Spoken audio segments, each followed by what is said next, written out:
So hello and welcome guys, एक नई video में आपका स्वागत है। ये है यूनिट 2 बिल्डिंग प्रोसेस।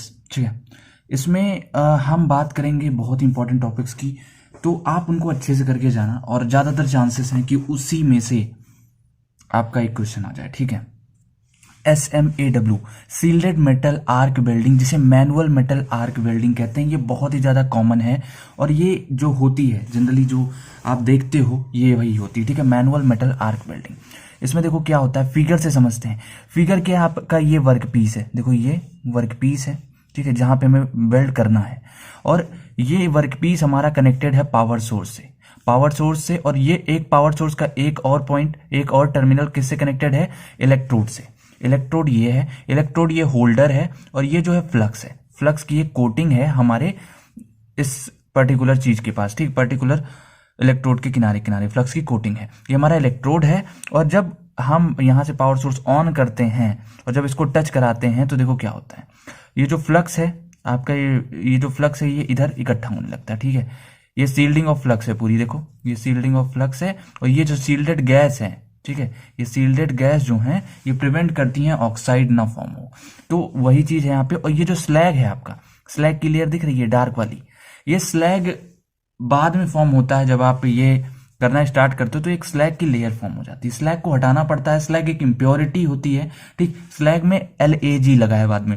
लैग मतलब जो आपको हार्म करने वाला है, मतलब उसको हटाना है आपको, नहीं इस वेल्डिंग को, तो इसको मैं बाद में रिमूव करना पड़ेगा, ये फॉर्म होना तय है। ठीक है, और ये फ्लक्स, जो सीलिंग ऑफ फ्लक्स है, फ्लक्स में लास्ट में लगा है लक्स। लक्स से आप नहाते हो तो क्या होता है, इंप्योरिटीज बाहर जाती हैं। एक हिसाब से ये प्रिवेंट कर रहा है किसको, जैसे ऑक्साइड फॉर्म ना हो, नाइट्रेट फॉर्म ना हो और आपकी वेल्डिंग अच्छे से हो जाए। तो वही चीज है, ये वर्क पीस है आपका, इलेक्ट्रोड है, पावर सोर्स AC या DC कुछ भी हो सकता है। ठीक है, ये मोल्टेन पूल जो है बनता जा रहा है, ये जब गर्म होगा तो पिघलेगा ना एक तरीके से। तो अब ये तो यहाँ सॉलिड हो गया है, यहाँ की बात हो रही है मोल्टेन पूल। ठीक है, तो इस तरीके से आपकी होती है सील्डेड मेटल आर्क वेल्डिंग। आप देख लो, पहली चीज नॉन प्रेशराइज्ड, हम इसमें प्रेशर नहीं देते हैं। दूसरी चीज फ्यूजन वेल्डिंग, मतलब बहुत ही ज्यादा हीट करते हैं कि वो मेल्ट हो जाए।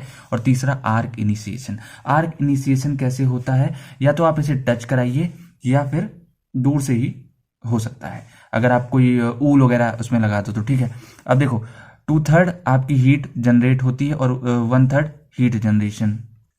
2/3 आपकी पॉजिटिव पोल के पास जनरेट हो रही है और 1/3 आपकी नेगेटिव पोल के पास जनरेट हो रही है हीट। तो ये कुछ पॉइंट्स थे इसके। अब एडवांटेजेस देख लेते हैं। सिंपल होती है, cost of equipment very low होता है, पोर्टेबल इक्विपमेंट इज अवेलेबल, कहीं भी ले जा सकते हो।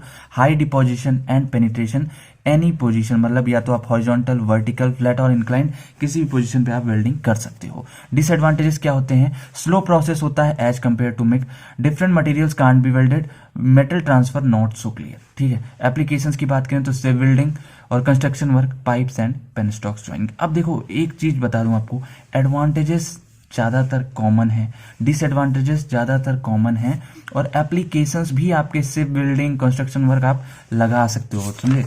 तो ये हो सकता है, तो आप ये सारी चीजें अगर नहीं याद होती तो आप एक ही कॉमन कर सकते हो। ठीक है, GMAW की बात करें, गैस मेटल आर्क वेल्डिंग, इसको हम लोग मिग भी कहते हैं, मेटल इनर्ट गैस वेल्डिंग। ठीक है, arc is maintain between consumable electrode and work piece in a protective inert gas atmosphere, मतलब जो आर्क जलती है उसके किनारे किनारे एक लेयर होती है, किसकी, गैस की, है ना। तो वही चीज है। कंपोनेंट्स देख लो, बेयर इलेक्ट्रोड, हमारे इलेक्ट्रोड में कोई भी फ्लक्स नहीं है। ठीक है, सेकंड चीज, आर्गन गैस सिलेंडर की जरूरत पड़ेगी, जो कि ये रहा। थर्ड, वर्क पीस, जो कि ये रहा।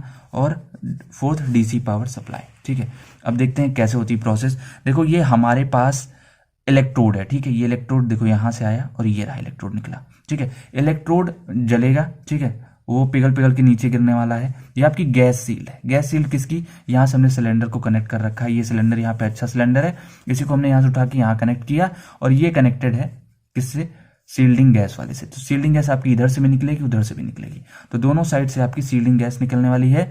और ये आपका करंट कंडक्टर है। ठीक है, करंट कंडक्टर है और ये जाके कनेक्टेड है पावर सोर्स से। और एक पॉइंट इसका आपका वेल्ड मेटल से कनेक्टेड है, मतलब वर्क पीस से कनेक्टेड है आपका। और ये गैस सील्ड बना रहा है। ठीक है, गैस सील्ड में देखो ऑक्साइड और एयर गैप ना हो, इसके लिए गैस सील्ड रहती है। ठीक है, कि ऑक्साइड ना फॉर्म हो सके और गैस एयर गैप भी ना फॉर्म हो। और ये आपके इलेक्ट्रोड वायर है, ठीक, ये इलेक्ट्रोड वायर है और ये सील्डिंग गैस के लिए यहाँ जाएगा, वायर गाइड और कॉन्टैक्ट ट्यूब, ठीक, ये पूरी, ठीक है, वायर गाइड और कॉन्टैक्ट ट्यूब है।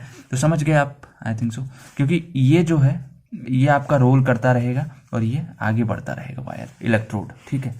चलिए अब जान लेते हैं कुछ पॉइंट्स। नो फ्लक्स, फ्लक्स नहीं है। इनर्ट गैस क्या है, आर्गन या हीलियम हम यूज करने वाले हैं। अब देखो इसमें एक चीज और, पहला स्टेप क्या है, पहला स्टेप हमारा है टचिंग और स्क्रैचिंग। अब आप इसको टच करो, ठीक है, या तो मैंने आपको स्टार्टिंग में बताया ना 4 आर्क इनिशिएशन के मेथड होते हैं। पहला या तो आप इसे टच करके रखो और फिर उठा लो जैसे, तो ऑन हो जाएगा, ठीक, जैसे लाइटर। और सेकंड चीज, आप अगर इसको स्क्रैच करते हो माचिस की तरह तो भी ये जलने वाला है, ठीक है। तो पहला दूसरा हो गया, और ये आर्क इनिशिएशन हमारा दूसरे नंबर का स्टेप होता है। पहला स्टेप क्या होता है, सब कुछ ऑन करना, ठीक है। फर्स्ट स्टेप क्या होता है, करंट सील्डेड गैस को ऑन करना। सबसे पहले आपको करंट की सप्लाई ऑन करनी है और सील्डेड गैस का सप्लाई ऑन करना है, ठीक है। उसके बाद सेकंड स्टेप आर्क इनिशिएशन है। फिर आप आगे लिखो, इलेक्ट्रोड आउट जो रहता है, जो इलेक्ट्रोड बाहर रहता है 15 mm का रहता है। टॉर्च 10 से 12 mm अवे फ्रॉम जॉब, ये जो टॉर्च है आपकी पूरी पूरी ये 10 से 12 mm दूर रहती है। और आर्क लेंथ 1.5 से 4 mm, ठीक है। जो यहाँ पे आर्क जलेगी उसकी लेंथ 1.5 से 4 mm होती है। एडवांटेजेस की बात कर लेते हैं। Faster than TIG, produces joints with deep penetration, वही सेम है। Thick and thin work piece can be welded, और लार्ज मेटल डिपोजिशन रेट, वही चीज है। और आप इसमें पेनिट्रेशन भी डाल सकते हो, तो डाले भी हैं, ठीक है। Less distortion due to high speed of arc, तो आपकी जो आर्क है वो डिस्टॉर्ट कम होती है, ठीक है। अब डिसएडवांटेजेस की बात कर लेते हैं। तो डिसएडवांटेजेस क्या है, मोर कॉम्प्लेक्स देन टिक, टिक से ज्यादा कॉम्प्लेक्स होती है, मोर कॉम्प्लेक्स, ठीक है। More costly, less portable, cooling rate higher, ठीक है। कूलिंग रेट हाइयर होता है, इसलिए वेल्डिंग कभी कभी कम अच्छे से हो पाती है, ठीक है। और एप्लीकेशन देख लो तो रेफ्रिजरेटर में, एयरक्राफ्ट में और ऑटोमोबाइल में, ठीक है। ये 3 जगह हम लोग यूज करते हैं। अब चलिए बात कर लेते हैं आपकी गैस टंगस्टन आर्क वेल्डिंग। तो GTAW से इसको डिनोट करते हैं, और TIG tungsten inert gas welding भी नाम है, तो कंफ्यूज नहीं होना, कुछ भी पूछ सकते हैं वहां पे, GTAW क्या है या TIG क्या है। तो दोनों चीज नाम अच्छे से पढ़ के जाना, वरना कंफ्यूजन वहां पे बहुत होने वाला है, ठीक है। Arc is maintain between non consumable tungsten electrode and workpiece in a protective inert gas atmosphere. इसमें जो इलेक्ट्रोड है वो नॉन कंज्यूमेबल है, ठीक है, और इसके ऊपर कोई भी कोटिंग नहीं होती है, ठीक है। Components use tungsten electrode, argon gas cylinder, DC power supply, workpiece. अब देखो क्या होता है, ये गैस वॉल्व है, ये कनेक्टेड है टॉर्च हैंडल से, ये बिल्डिंग पावर सोर्स है, और यहाँ से एक इससे कनेक्टेड और एक वर्कपीस से। तो नेगेटिव आपका टॉर्च हैंडल से कनेक्टेड है और पॉजिटिव आपका वर्कपीस से। अब देखो टॉर्च हैंडल यहाँ गया, ये टंगस्टन इलेक्ट्रोड लगा है आपका, और यहाँ पे गैस भी रहेगी, गैस नोजल है, इधर से गैस, इनर्ट गैसेस, गैस की सील्डिंग रहेगी, किस लिए, ताकि ऑक्साइड और नाइट्राइट ना फॉर्म हो, एयर गैप ना फॉर्म हो, ठीक है। और उसके बाद आपका यहाँ पे बिल्डिंग होती है। अब देख लेते हैं, इलेक्ट्रोड आपका 5 एम्पियर से 6.5 एम्पियर की करंट रहेगी, और 0.5 से 6.5 डायमीटर में रहेगा, ठीक है। और आर्क इनिशिएशन सेकंड स्टेप है। पहला स्टेप क्या है, आपको गैस वॉल्व और पावर सोर्स को ऑन करना है, ठीक है। टचिंग विथ स्क्रैप मेटल और हाई फ्रीक्वेंसी यूनिट, आप या तो यहाँ पे स्क्रैप मेटल रख सकते हो या फिर बहुत ज्यादा करंट पास करोगे तो भी ये आर्क इनिशिएट हो जाएगी। पावर सोर्स आपका AC या DC हो सकता है, ठीक है। एडवांटेजेस की बात कर लेते हैं। प्रिसीजन वेल्डिंग भी कहते हैं इसे, no flux hence no chance of flux entrapment, ठीक है, फ्लक्स नहीं होता है। और clear visibility of arc and job, better control on welding, तो ज्यादा अच्छे तरीके से आप इसे देख सकते हो, इसलिए बेटर कंट्रोल है आपका वेल्डिंग पे।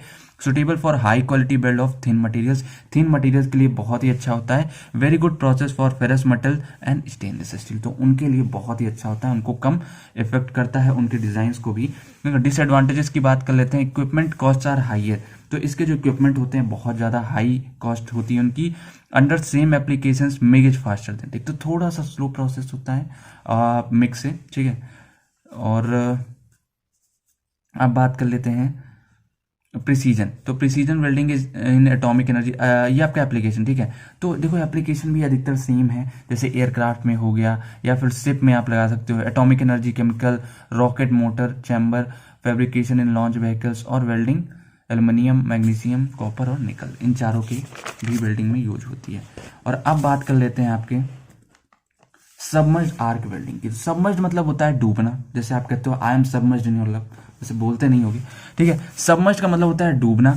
और arc is maintain between fed electrode and workpiece continuously. तो आपके इलेक्ट्रोड और वर्कपीस के बीच में हमेशा आर्क जलती रहती है, ठीक है, हमेशा जलती ही रहती है। और फिर क्या होता है देखो, a blanket of powder flux is used for providing gas seal and slag protects weld zone.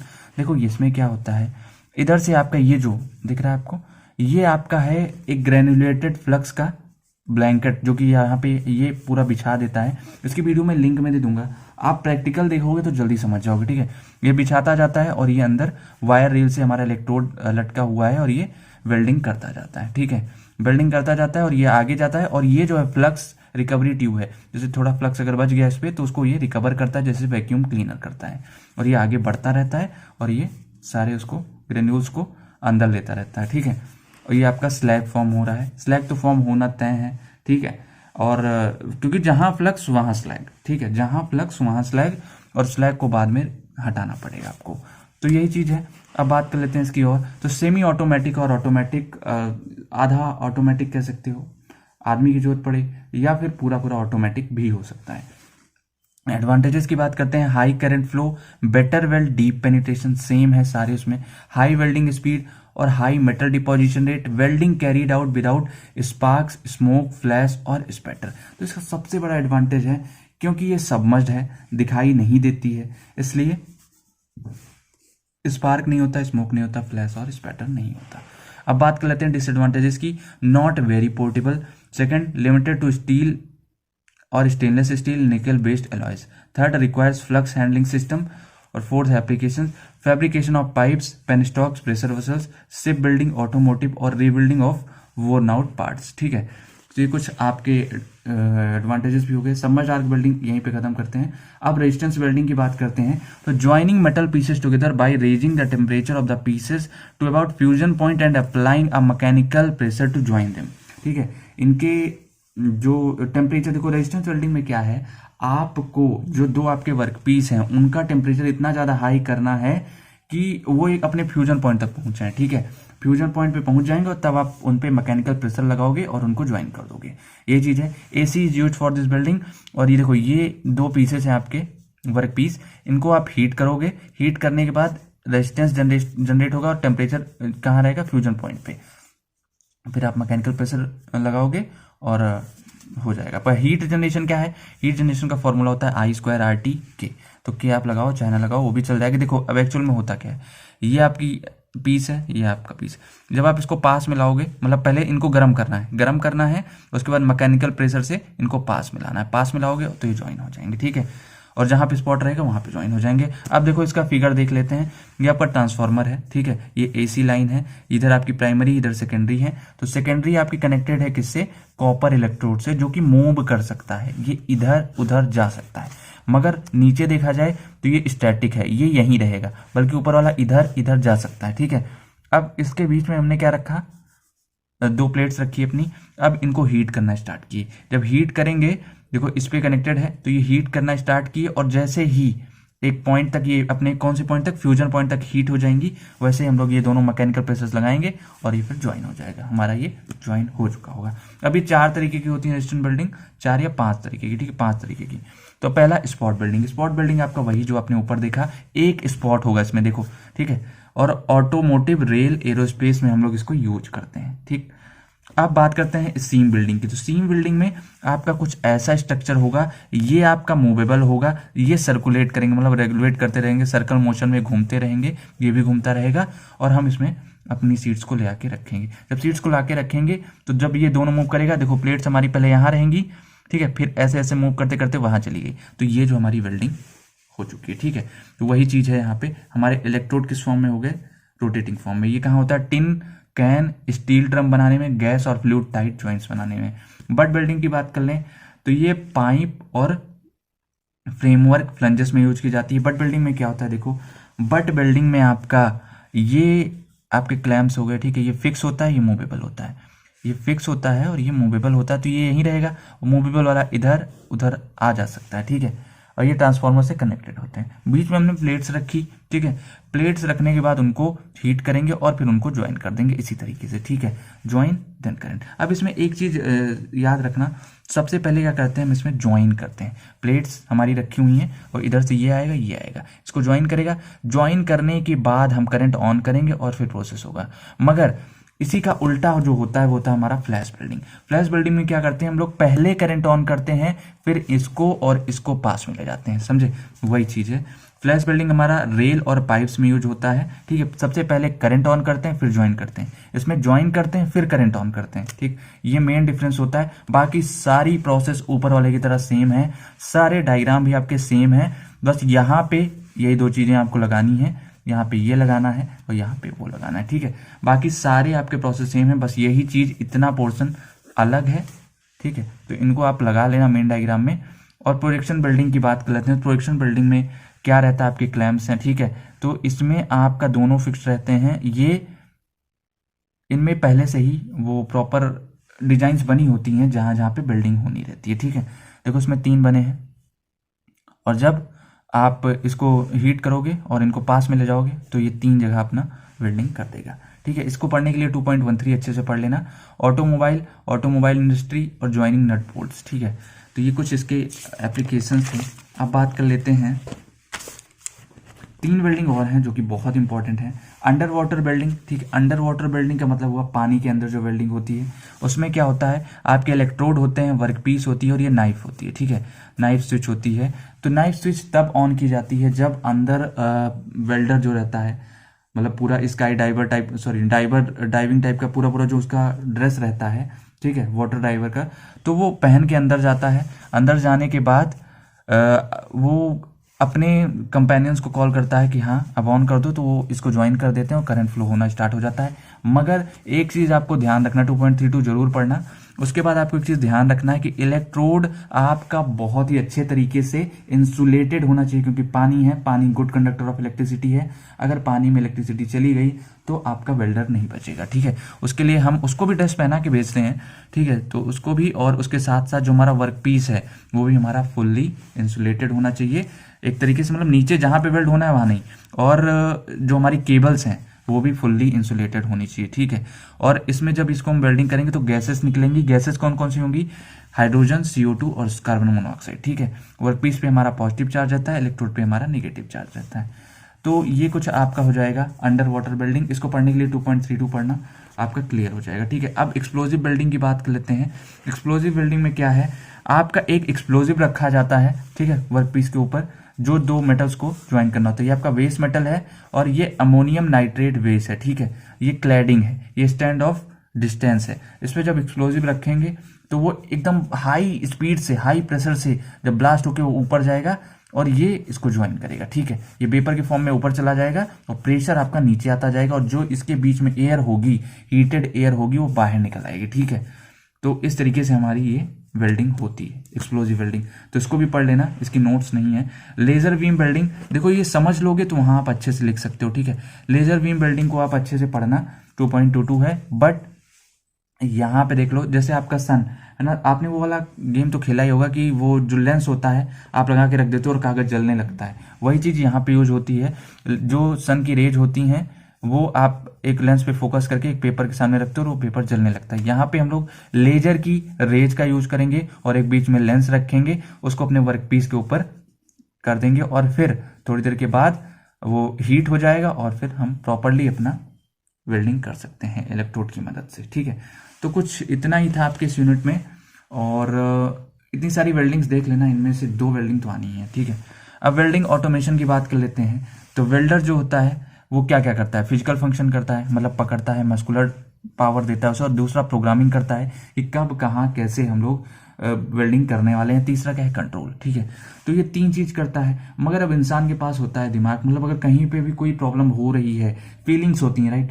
तो फीलिंग्स की वजह से अगर कहीं भी प्रॉब्लम है, जैसे कि आप सोचो कि ये कम सही लग रहा है, इसको थोड़ा अच्छा कर देते हैं, तो आप कर सकते हो। मगर मशीन का क्या है, वो ट्राई करेगी, अगर अच्छा हुआ तो भी सही, नहीं हुआ तो भी सही, मतलब एक रहता है, फिक्स रहता है। ऑल्दो मैन से अच्छी होती है बट देन टू कई कई जगह वो फेल हो जाती है। तो मैन मशीन सिस्टम होता है, मशीन में मैन का इंटेलिजेंस भी यूज होता है, प्रोग्रामिंग भी यूज होती है, बट मैन अपना फिजिकल फंक्शन नहीं देता और कंट्रोल नहीं करता है, ठीक है। ऑटोमेटिक वेल्डिंग ऑपरेशन इसी को कहते हैं, ठीक है। यही वेल्डिंग ऑटोमेशन हो जाएगा। ऑटोमेशन आपने सीआईएम में पढ़ा है, इंडस्ट्रियल में पढ़ा है, तो क्लियर ही हो जाएगा, ठीक है। एमआईए क्या है?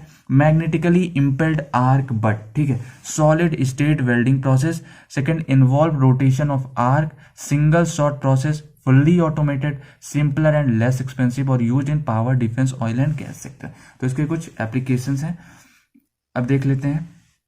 क्वांटिटीज ऑफ प्रोडक्शन मीडियम और high, a robot cell, welding robot, a part holder, robot is equipped with welding rod, wire feed system and power source. Advantages क्या होते हैं? Higher productivity, improved safety and quality of work life, greater quality of product. Disadvantage, technical and economical problem, जो कि बहुत ही ज़्यादा महंगे हो जाएंगे अगर वो खराब हो जाते हैं। तो presence of variations in components, ठीक है। तो इतना ही इंपॉर्टेंट है आपके यूनिट नंबर 2 से, बहुत ही लेंदी यूनिट है, तो पूरा कवर करके जाइए और पूरा मार्क्स लेके आइए, ठीक है।